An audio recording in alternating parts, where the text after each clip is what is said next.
ഞാനിപ്പോൾ ഇങ്ങനൊരു വീഡിയോ ചെയ്യാൻ കാരണം നമ്മുടെ സീസണിലുണ്ടായിരുന്ന സജന ഫിറോസിന്റെ ഡിവോഴ്സ് റിലേറ്റഡ് ആയിട്ടുള്ള ഒരു കേസ് ഇപ്പോൾ സോഷ്യൽ മീഡിയ കിടന്ന് കറങ്ങുന്നുണ്ട്. അപ്പോൾ അതിൽ സജന ഒരു സ്റ്റേറ്റ്മെന്റ് പറയുന്നുണ്ട്, മൂന്നാമതൊരു ലേഡി കണ്ടസ്റ്റന്റ് അവരുടെ ലൈഫിലേക്ക് ഇൻവോൾവ് ആയി എന്നുള്ളൊരു കാര്യം. അപ്പോൾ ആട്ടുതൊല്ലിട്ട് കുറച്ച് ചെന്നായിക്കൾ, അതായത് ബിഗ് ബോസ് മുതലേ എന്നെ ഹേറ്റ് ചെയ്ത് നടക്കുന്ന കുറച്ച് പേര് അതിന്റെ ഇടയിൽ കൂടെ എന്റെ പേര് നശിപ്പിക്കാൻ വേണ്ടിയിട്ട് കമന്റ്സ് ഇടുന്നതായിട്ട് ഞാൻ അറിഞ്ഞു. ആ ആട്ടിൻതോലിട്ട ചെന്നായിക്കളോടാണ് പറയുന്നത്, ആ വ്യക്തി ഞാനല്ല കേട്ടോ. നിങ്ങളെ വിഷമിപ്പിക്കുന്നതിൽ സങ്കടമുണ്ട്, പക്ഷെ ഞാനല്ല ആ വ്യക്തി. അവരുടെ ഫാമിലി ലൈഫിൽ അവരുടെ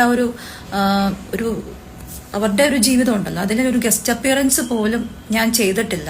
സജന ഇപ്പോഴും എൻ്റെ നല്ലൊരു സുഹൃത്ത് മാത്രമാണ്. ഒരിക്കലും അവരുടെ ജീവിതം നശിപ്പിക്കാൻ വേണ്ടിയിട്ടൊന്നും ഞാൻ അത്രയും ലോക്കലല്ല. നിങ്ങൾ അങ്ങനെ ആഗ്രഹിക്കുന്നുണ്ടാവും ഈ ഇട്ട കമന്റ്സ് ഇട്ട ആളുകൾ, പക്ഷെ നിങ്ങളുടെ ക്യാരക്ടർ അല്ല എനിക്ക്. അതാദ്യം മനസ്സിലാക്കുക. അതുകൊണ്ട് ഇപ്പോഴേ പറയാണ്, ആ വ്യക്തി ഞാനല്ല.